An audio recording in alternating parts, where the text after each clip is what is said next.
going to be giving a subcutaneous injection of Lovenox today. I'm going to be doing the 6 rights of medication administration: right patient, right dose, right route, right date, right time, and right documentation.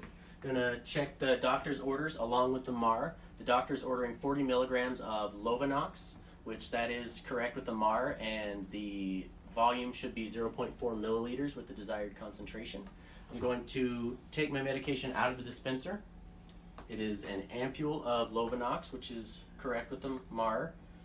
It is the correct concentration, and it is not expired. It does have fluid in the top, so I'm going to swirl it to get that fluid out. It is clear fluid now. I'm going to open an alcohol swab and set the alcohol swab off to the side for a clean surface. And I'm going to use the alcohol swab container to open the ampule.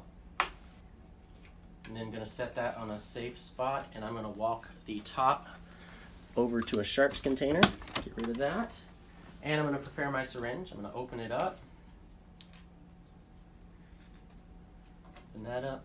I'm going to take the needle and hub off of the syringe and set it off to the side. I'm going to take out a filter needle for drawing out of an ampule, connect the two together, pull that out, and we're going to be drawing up 0.4 milliliters. Go in, draw up a little bit more than I need here, and pull that out.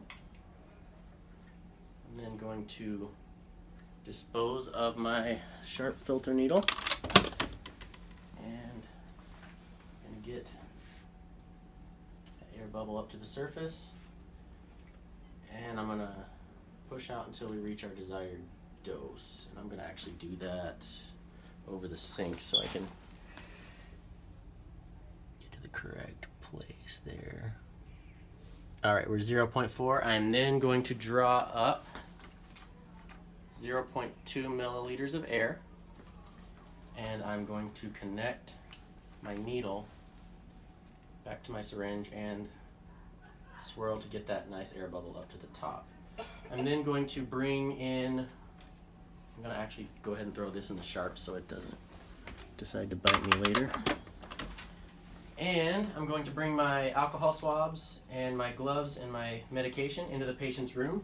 Hey Bob, it's Bobby again. The doctor ordered us some Lovenox to give subcutaneously. So it's going to be a medication just kind of like that insulin that we gave you earlier. It goes under the skin in your abdomen. Can I get your name and date of birth?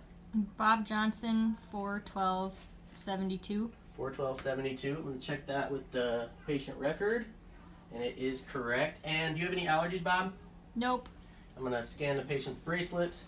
If I had had a label from the medication, I would have scanned the medication as well to make sure that that's all correct. I'm going to wash my hands and dry my hands, and I'm going to put my gloves on.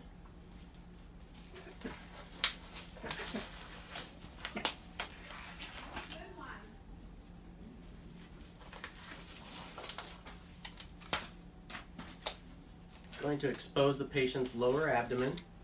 Pull up the shirt as he's sitting up a little bit. Going to bring a piece of gauze over with me, bring my medication and the alcohol swab with me, and set it in a clean location.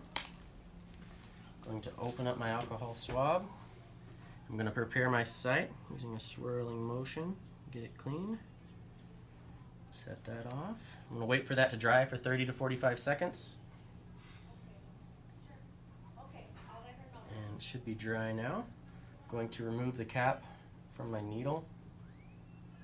Once again, it's being so sticky.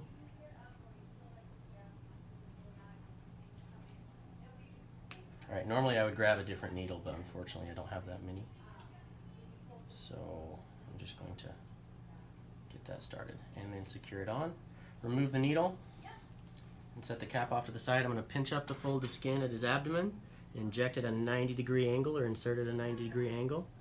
Once I get that in, I'm going to slowly inject the 0.4 milliliters of fluid and the 0.2 milliliters of air, and remove and let it go back. And would you go ahead and hold that gauze on there for me, Bob? Thank you. Walk my needle over to the sharps.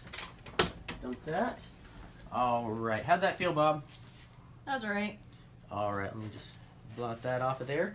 I would then document the medication of Lovenox, 0.4 milliliters, 40 milligrams, in the left lower abdomen, subcutaneously. And is there anything else I can do for you, Bob? Nope. All right.